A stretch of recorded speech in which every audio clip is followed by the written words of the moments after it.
보고를 해야 하는 관계로 말씀을 조금 줄이도록 하겠습니다. 인사 한번 할까요? 옆에 분에게 한 주간 수고하셨습니다. 한 주간 수고하셨습니다. 그리고 또 한 주간 열심히 살지만 힘든 건 사실이죠. 그래서 격려하는 마음으로 힘내세요라고 다시 한번 옆 사람과 인사하면 좋겠습니다. 힘내세요. 네, 이 한 주간도 힘내시고 한 주간 열심히 사는 성도님 되시면 좋겠고, 하나님이 여러분들이 잘 감당하도록 건강과 생명 꼭 지켜주시기를 축복합니다. 1번 선교를 무사히 마치고 돌아올 수 있도록 지켜주신 하나님께 먼저 감사드리고, 함께 하지 못했지만 찬조해 주시고 기도로 섬겨주신 성도님들에게 다시 한번 진심으로 감사를 드립니다. 그리고 설교를 마친 후에 선교 보관 시간 잠깐 가지도록 하겠습니다. 하나님은 이스라엘 백성을 위해서 거룩한 도구로 베드로를 사용하셨습니다. 그리고 하나님은 이방인을 위해서도 거룩한 도구를 준비하셨는데 그 사람이 바로 사도 바울입니다. 바울은 가는 곳마다 복음을 전하면서 그의 발걸음이 거쳐간 곳에는 교회가 세워진 것이 기독교 역사입니다.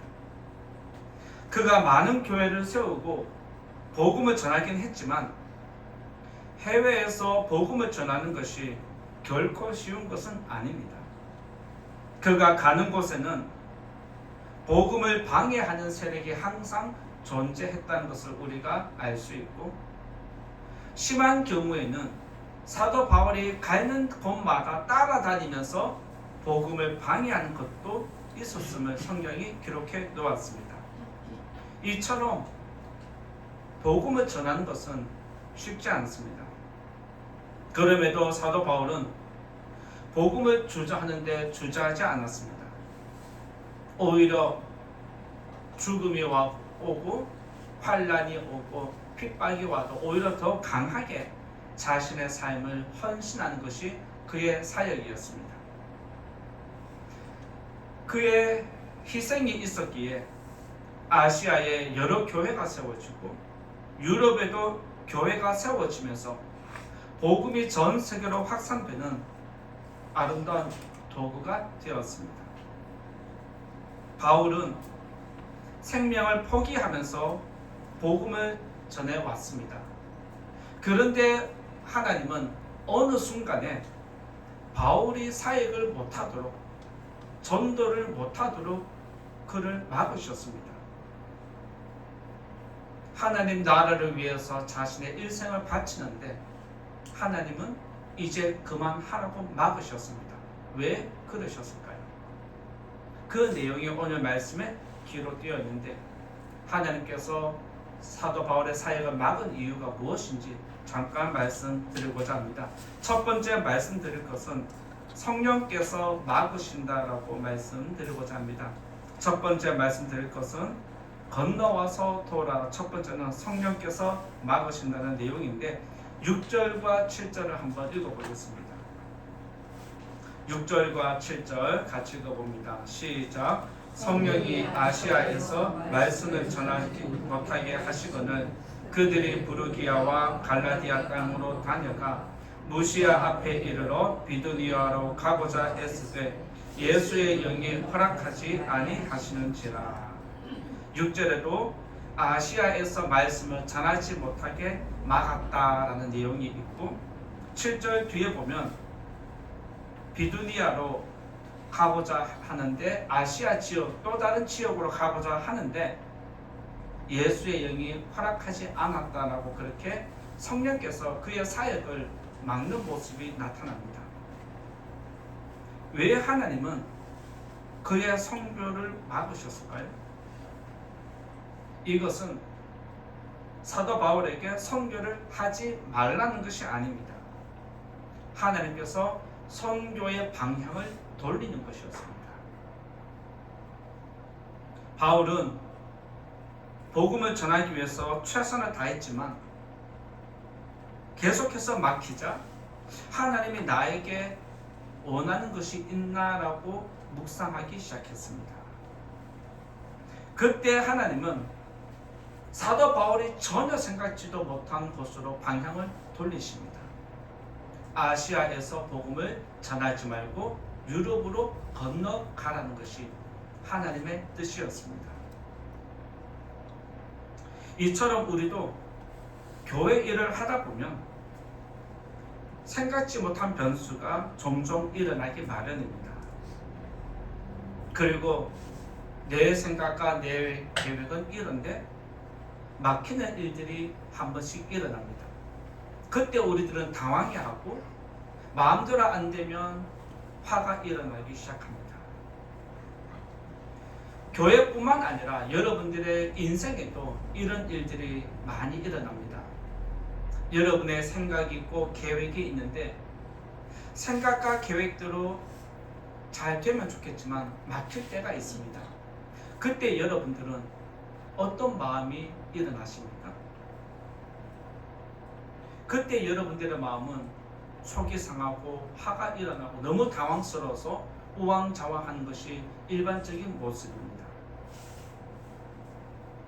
기도하고 철저히 준비를 했음에도 불구하고 우리 생각대로 되지 않을 때 그때 우리가 해야 할 것은 하나님이 우리를 막는 게 아니라 방향을 돌리기를 원한다는 것을 기억해야 됩니다. 그래서 우리가 준비를 하고 기도했다라면 이제는 하나님의 뜻을 찾는 것이 우리가 다음으로 해야 하는 겸손한 모습입니다. 여러분들이 사역을 하거나 교회를 할 때 또 여러분들의 인생 가운데 이처럼 여러분들이 준비를 했음에도 불구하고 막힐 때에 당황하지 말고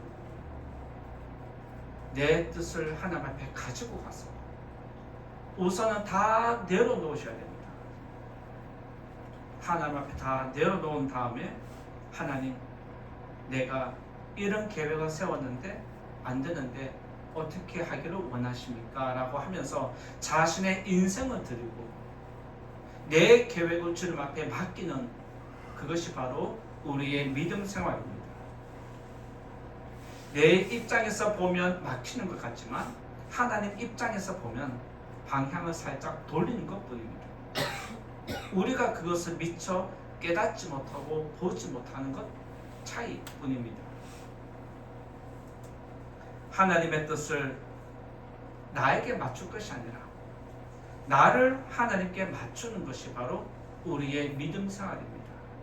이제부터 여러분들의 인생을 계획하실 때에 내 인생 내가 계획하는 게 아니라 하나님이 나에게 원하는 게 무엇인지를 생각하고 하나님 계획에 여러분의 인생을 맞추어 드리는 그런 겸손한 성도님 다 되시기를 예수님의 이름으로 부탁을 드립니다. 두 번째로 말씀드릴 것은 성령께서 이끄신다는 말씀 드리고자 합니다. 두 번째는 성령께서 이끄신다는 내용인데 9절을 같이 읽어보겠습니다. 9절 읽어봅니다. 시작. 밤에 환상이 바울에게 보이니 마게도냐 사람 하나가 서서 그에게 청하여 이르되 마게도냐로 건너와서 우리를 도우라 하거늘. 하나님께서 바울의 사역을 막은 것이 아니라 방향을 틀게 하셨다라고 하는 것 이유가 바로 여기서 나타납니다. 아시아 쪽으로 가려고 할 때 성령께서 막으셨습니다. 그리고 막은 다음에 길을 여셨는데 바로 유럽으로 향하는 것이었습니다. 당시의 유럽은 로마가 지배하고 있었습니다. 그래서 그가 유럽에 가는 것은 전 세계에 복음을 전하는 최고의 방법이 될 수 있었습니다. 바울은 아시아에서 복음을 전하고 다시 이스라엘로 돌아가는 것이 그의 계획이었습니다. 그런데 하나님은 돌아가지 말고 이제는 유럽으로 건너가라고 길을 열어주십니다. 사도 바울은 아시아라는 선을 한 개를 그었지만 하나님은 아시아라는 담을 무너뜨리시고 유럽으로 이어지는 길을 열어 놓으셨습니다. 이처럼 우리는 여기까지라고 한계를 긋지만 하나님은 그 한계를 무너뜨리고자 하십니다. 마게도냐 사람이 건너와서 우리를 도와달라고 요청했을 때에 그때 사도 바울은 이것이 하나님의 뜻인가라고 생각을 하고 모든 일정들을 준비해 가는데 이제까지는 그렇게 안 되고 막혔던 게 이때부터는 계속해서 잘 풀리는 것을 보게 됩니다. 그래서 사도 바울은 이 방향은 계속해서 막히고 이 방향은 저절로 되는 것을 보니까 하나님이 나에게 유럽으로 건너가라는 뜻이구나 라고 믿음으로 받아들이고 그렇게 순종하는 모습이 나타납니다. 바울은 갑작스러운 사역의 변경으로 당황스러울 상황이었습니다. 하지만 그는 하나님의 이끄심을 믿고 유럽으로 건너가는 모습이 나타납니다. 바로 바울은 믿음으로 두려움을 이기고 불안을 이겼다는 것이 여기에 나타납니다. 내가 준비해 온 여비는 내 생각은 여기까지였는데 이제 더 이상 유럽으로 건너가면 내가 가지고 온 경비도 없고 더 이상 내가 생각지도 않았던 계획이기 때문에 두려울 수 있고 불안할 수도 있음에도 불구하고 그는 그것을 두려워하지 않았습니다. 오히려 믿음으로 가는 모습을 보여줍니다. 이처럼 믿음은 환경과 순리에 적응하고 따를 때에 하나님의 구원을 보게 됩니다. 여러분들의 생각이 있지만 그 생각을 넘었을 때, 그 생각을 포기했을 때 하나님의 구원이 나타나게 되는 겁니다. 따라서 이 자리에 계신 성도님들, 세상과 사람을 두려워하지 마십시오. 하나님은 우리와 함께 하십니다. 하나님을 믿고 앞을 향해서 나아가는 성도님들에게 사도 바울처럼 구원의 역사가 일어나기를 예수님 이름으로 축원드립니다. 세 번째 말씀드릴 것은 구원이 일어난다라고 말씀드리고자 합니다. 세 번째는 구원이 일어납니다. 13절 14절 같이 읽어보겠습니다. 13절 14절 같이 읽어봅니다. 시작. 안식일에 우리가 기도할 곳이 있을까 하여 문 밖 강가에 나가 거기 앉아서 모인 여자들에게 말하는데 도아디아시에 있는 자세복강 장사로서 하나님을 섬기는 루디아라 하는 한 여자가 말을 듣고 있을 때 주께서 그 마음을 열어 바울의 말을 따르게 하신지라. 앞에서도 잠깐 말씀드렸지만 준비해 간 계획이 갑자기 변경될 때 당황스럽습니다. 그런데 사도 바울은 하나님께서 이 환경을 만드셨다라고 믿고 믿음으로 나아갔습니다. 그럴 때 하나님이 예비한 영혼을 만나는 게 성경에 기록되어 있습니다. 바울은 강가에서 빨래하고 있는 여인들에 다가가서 나는 유대인이고 하나님을 섬기는 사람인데 기도할 곳을 찾는데 기도할 곳이 어디 있는지 아십니까? 라고 이 질문을 하면서 다니는 중이었습니다. 그런 말들을 하는 중에 그 말을 옆에서 흘려들은 한 여인, 루디아라는 이 여인이 바울의 말을 듣는데 말씀에 보면 하나님께서 루디아의 마음을 열었다라고 그렇게 기록해 놓았습니다. 그래서 마음을 열고 사도 바울을 인도해가는, 이끌어가는 모습이 등장합니다. 그리고 그가 바울을 자신의 집으로 초청했을 때 바울은 그를 따라서 집에 같이 갑니다. 이처럼 하나님의 뜻에 순종하면 하나님이 준비한 구원을 보일 수 있습니다. 믿음으로 순종할 때 하나님 나라를 세워갈 수 있다는 걸 기억해야 됩니다. 사도 바울의 말을 듣고 사도 바울을 자신의 집에 영접한 루디아 가정에 어떤 일이 일어났냐 15절에 이렇게 이야기를 합니다. 15절 같이 읽어보겠습니다. 시작. 그와 그 집이 다 세례를 받고 우리에게 청하여 이르되 만일 나를 주 믿는 자로 알거든 내 집에 들어와 유하라 하고 강건하여 머물게 하니라. 그와 그 집이 다 세례를 받았고 사도 바울에게 강력하게 자신의 집에 머물기를 원했다. 당신의 사역을 마음껏 할 수 있도록 우리 가정이 섬기겠다는 것이 그의 믿음이었습니다. 이렇게 해서 유럽에서 첫 번째 교회 빌립보 교회가 여기서 시작됩니다. 하나님은 루디아라는 한 여인을 통해서 교회를 세우셨습니다. 바울을 유럽에 가게 하신 분이 누구입니까? 하나님이십니다. 그리고 수많은 사람들에게 기도할 장소를 여쭈었지만 마음을 열어서 영접한 곳은 루디아 한 여인이었습니다. 그의 마음을 열게 하신 것도 누구입니까? 하나님이십니다. 바울은 자신이 가진 예수라는 이름, 복음을 루디아 가정에 전하고 루디아는 자신이 가진 것으로 바울을 섬기는데 서로 섬김을 통해서 하나님 나라가 세워지고 확장되는 모습이 나타납니다. 따라서 성교는 내가 하는 게 아닙니다. 성교는 누가 하신다? 하나님이 하십니다. 믿으시기 바랍니다. 성교는 사람이 하는 게 아닙니다. 누가 하십니까? 하나님이 하십니다. 하나님께서 저와 여러분들에게 원하는 것은 성교를 잘 하라는 게 아닙니다. 하나님이 저와 여러분에게 원하는 것은 성교가 아닙니다. 하나님이 저와 여러분에게 성교 이전에 원하는 게 무엇이 있을까요? 하나님께 나를 맡기는 것입니다.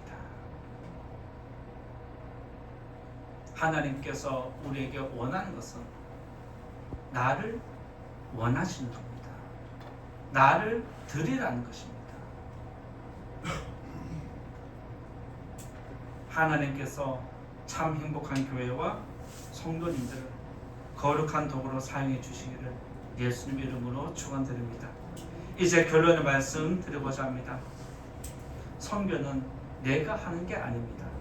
다른 말로 하면 성교는 사람이 하는 게 아닙니다. 성교는 하나님이 시작하시고 하나님이 진행하시고 하나님이 이루시고 홀로 영광을 받는 것입니다. 그러면 우리들은 무엇을 합니까? 하나님 말씀에 순종함으로 거룩한 도구가 되고 하나님 구원에 동참하는 영광을 누리게 됩니다.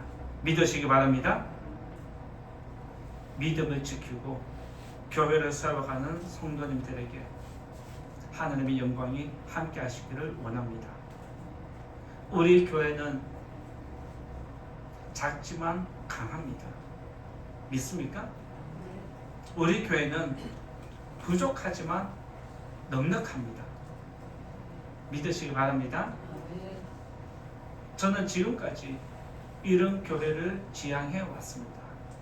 그리고 우리를 도와주는 교회에게 기도 제목을 요청하면 항상 이 문구를 전달했습니다. 마찬가지로 우리가 섬겼던 일본의 젠츠지 교회도 작지만 강하고 부족하지만 넉넉한 교회가 되도록 하나님께서 축복해 주시기를 예수님 이름으로 축원드립니다. 잠깐 성교 보고 영상 보여드리도록 하겠습니다.